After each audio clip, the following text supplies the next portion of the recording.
rohelist teed piimaga ja meega. Väga mõnus.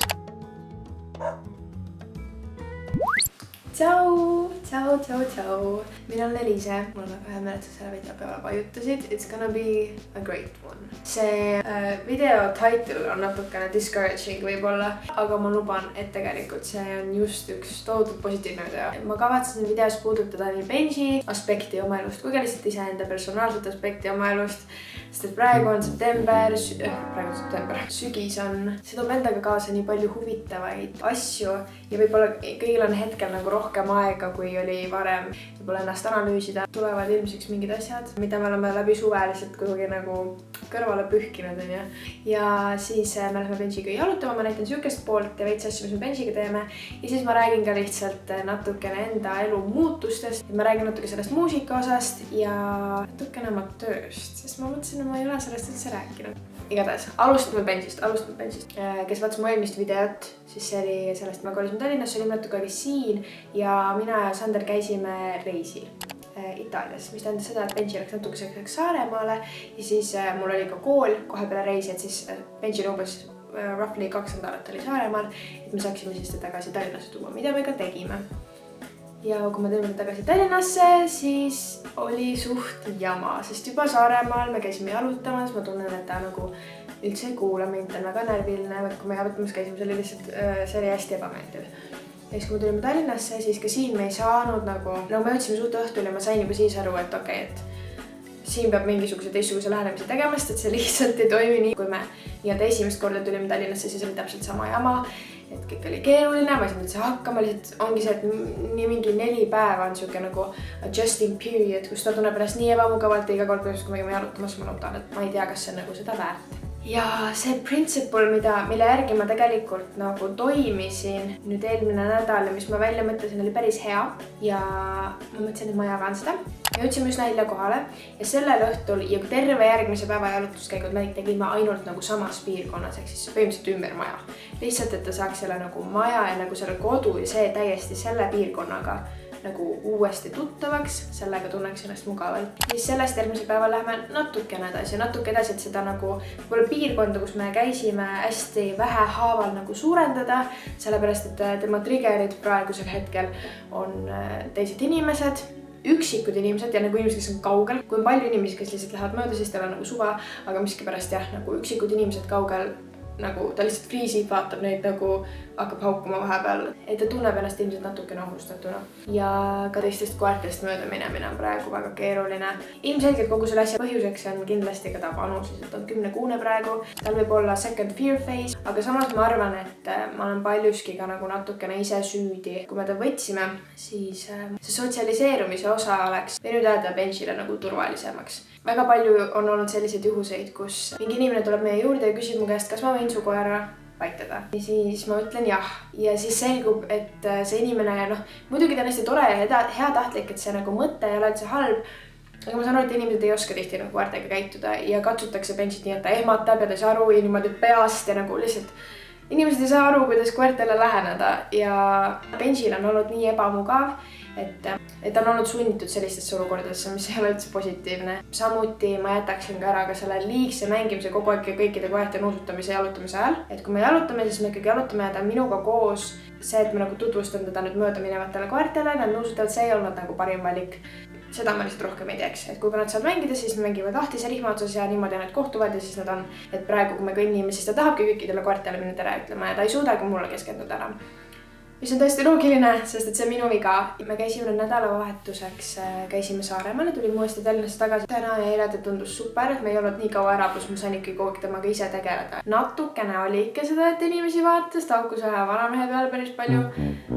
Asi, mis meid on täiega palju aidanud, on see, et enne ja pärast jalutuskäiku meil väike puuriaeg ja siis ta magab seal natukene, on rahulikult, mingi 10-15 minta. See, et me panime sellest puuri, ta rahuneb maha ja siis tuleb välja ja siis saab olla rahulikult. Oli talle endale nii palju parem ja meie närvidele ka väga palju parem. Ma hakkasin ütlema, kes pole tähele pannud. Ma arvan, et keegi pole tähele pannud. Et sügis on, ma ausalt öeldes iga aasta reaalselt sügise lähenedes muutun natukene ärevaks.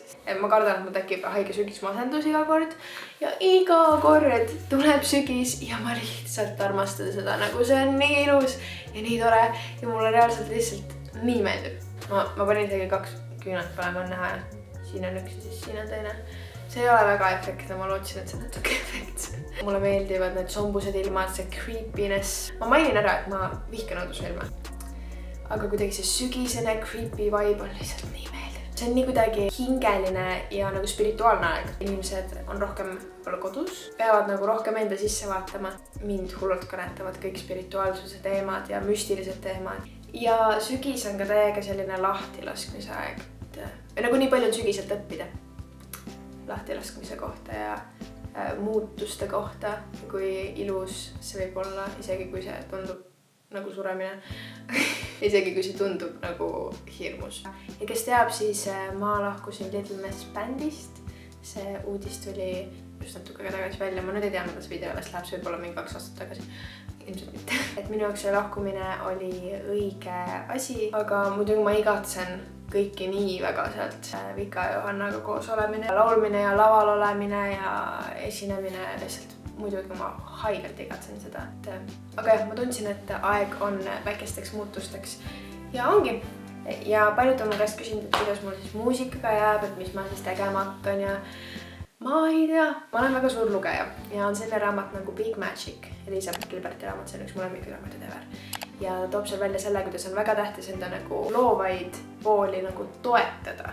Et olla iseendale see toetav pool. Mis on täiega fine, kui loovtöö ongi kõik, mida inimene teha tahab, aga minu jaoks ma olen aru saanud, et ongi tähtis, et ma saan seda millegagi toetada. Ja praegu ma teen muusikat, ma kirjutan laule ja teen igasugused muid asju tööna ka, millest ma räägin natuke hiljem siin videos. Ja mul on nagu võimalus sellega ennast toetada. Ma olen aru saanud, et on väga tähtis, et ma ei hakkaks suruma oma seda nagu nii-öelda muusiku ja laulja karjääri. Kui ma mingi hetk saan sellest nagu mingit nagu tulu, siis see on super. Aga ma tahan teha kindlaks, et ma saan teha seda muusikat, täpselt neid videoid kõige nagu endale omasemas vormis ja anda päriselt nagu suur osa minust endast sinna sisse. Kui inimestele meeldib, mis ma teen, siis on super. Kui ei meeldi, siis see on ka täiega fine ja ma teen seda lihtsalt sellepärast, et mulle endale nii väga meeldib. Ma ei tea veel, mis sellest edasi saama hakkab.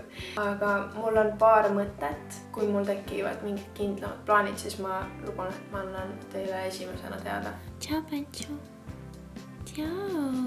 Ciao. Oh, kui ilus. Oi, kui kena väike kukerpall. Ciao. Oi, kui ilus stretch. Oi, kui ilus stretch.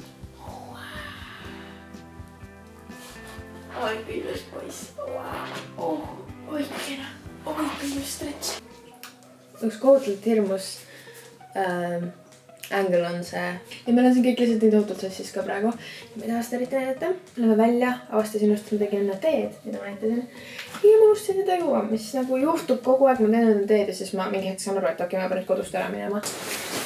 Soojad juupad. Ma tahaks täiega korjata neid kõrrelisi ja mingid sellised nagu sügisest taime vaibi. Tahaksin siia tuppa saada natukene. Mul on veel nagu väike mutikene. Väga mõnus ju. See ongi siuke sügise vibes. Pensil on tegelikult see kollane vihmajope, vaata, mis ma näitasin eelmises vlogis. Mingi kollane, siis kui ma kallan see kollane vihmajope, siis mul on need nii armas välja. Nii. Tubli poiss, oled hästi. Kummik. Üks kummik. 2.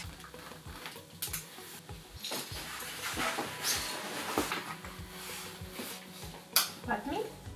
Jah. Mul on nii hea meel näha, et on nii rahulik, seda on, et meil on Eelis juba praegu, et kõik läheks väga hästi ja rahulikult.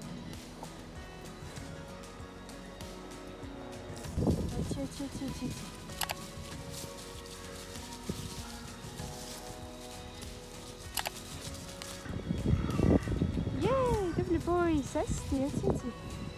Pares. Vaata vemmet, tuleb. Yes! Oi, kui hästi. Oi, kui hästi tubli poiss. Touch. Yes! Oi, kui tubli poiss. Yes! Jaa, tubli poiss. Nii, ma sain Pensu siin korra lahti, sest ma sain endale natuke natukene dekoratsiooniks taimekesi. Just jõudsime suht jalutuskäigult tagasi. Ma sain lillekesi ja värki, nii et ma teen väikest kompositsiooni. Sander ostis mulle vahepeal lilli, mis kuivasid ära, mis on väga super. Pluss need on tumepunased ja need näevad nii ägedad välja, et ma panen neid ka siia sisse. Benji oli väga tubli. Samuti oli teised koerad, aga ta sai nagu võrdlemisi väga hästi hakkama, et ma olen hullult uhked üle. See näeb juba nii äge välja. Kui äge, see on lihtsalt sügis purgis ju. Appekene, kui ilus ma ei saa. Mul on nii hea meel, et ma otsustasin seda teha. Okei, vau. Ma panen selle kapi peale, siis ma näitan. See on koos mu väikeste luuleraamatutega seal. Näeb siuke välja, see näeb nii hea välja, täitsa pekkis. Ma mõtlen, et ta on nii kõrgel, et võib-olla ma panen ta kuhugi söögilava peale või midagi, et ta näeb nii äge välja, et ta võiks olla rohkem display peal. Ma nüüd koristan natukene. Mul tuli meelde, et ma tegelikult enne tahtsin juba alguses rääkida sellest, et ma küsisin Instagramis, et mis teiste jaoks nagu koertega praegu kõige suuremad challenge'id. Ma tahtsin neid nagu siin videos jagada, et nagu nendest rääkida natukene ja ma ise sain neid lugeda ja mul oli nii palju parem tunne pärast seda. Aga et neid jagada, et võib-olla nagu kõigiga, neil nagu kõigiga jagada. Väga palju ütlesid, et neil on sama case, mis mul. Põhilised nagu ärevuses, et teistest koertest ei saa väga mööda minna ja inimesed nagu häirivad, eriti üksikud inimesed. Ja seda, et kui koer teeb midagi valesti, siis lähed liiga kiiresti endast välja. See on ka täiega tavaline asi ja muidugi nagu tekitab halva tunde. Keegi ei taha nagu ju halba koerga ei tee asju sellepärast, et taha olla.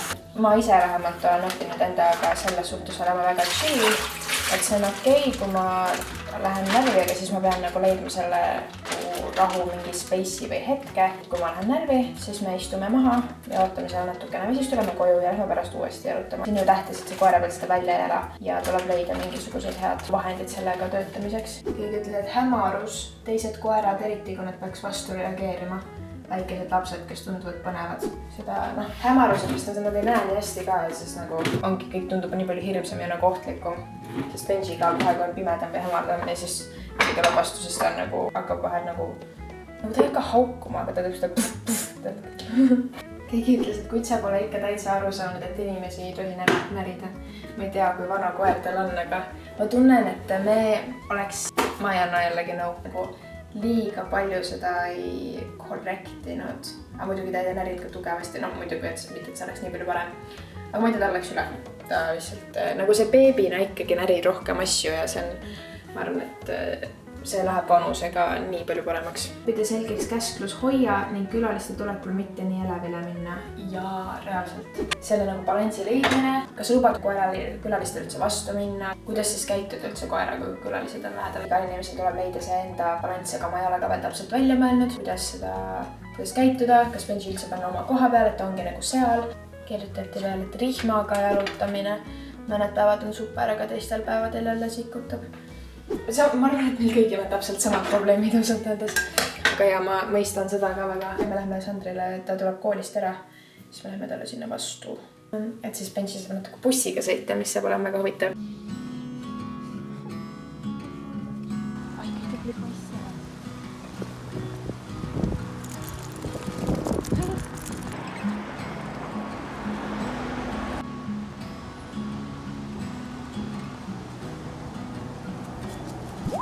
Ma tean, et ma ei ole siin ega nagu üldse kuskil oma sotsiaalmeedias üldse rääkinud tegelikult eriti sellest, mis tööd ma teen ja mis kogu case sellega on. Ma mõtlesin, et see oleks midagi, mida ma tahaksin jagada tegelikult väga, mis oleks äge kuulata, aga võib-olla paneks ka kedagi mõtlema, et võiks ise sükest asja proovida.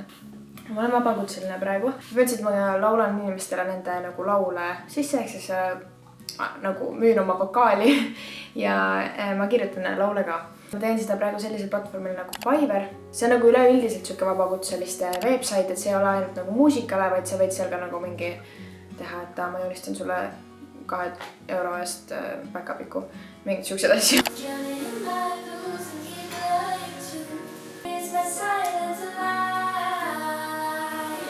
Ja et ma saan töötada inimestega nagu reaalselt üle maailma, et ongi mõnikord on see inimene Ameerikast ja teine kord on see Lätist. See võimaldab mul enda aega väga palju ise organiseerida. Praegu ma proovin natuke laiendada enda nagu pakkumisi ka videotöötlusele. Kui see on midagi, mis nagu inimesi huvitab, siis ma teeksin sellest hea meelega nagu rohkem in-depth video, sest see on midagi, mida kõik saavad teha, kõigil on mingisugused oskused ja võib-olla seletad, kuidas see käib, sest et mina näiteks lauljana ma olen üsna kindel, et ma olen Eestist ainukene, kes seda teeb. See läheb kindlasti varsti popimaks ja inimesed hakkavad seda tegema, nii et nagu hop on the train while you can. Ma hea meelega nagu aitan ja juhendan, sest ma olen seda teinud vist 2 aastat. Niimoodi vahelduva eduga vahel on võtnud suuremaid pause. Kuna ma alles lõpetasin kooli, siis mu kooli kõrvalt ja bändi kõrvalt nii palju jõudnud, aga nüüd ma saan seda veel rohkem nagu arendada.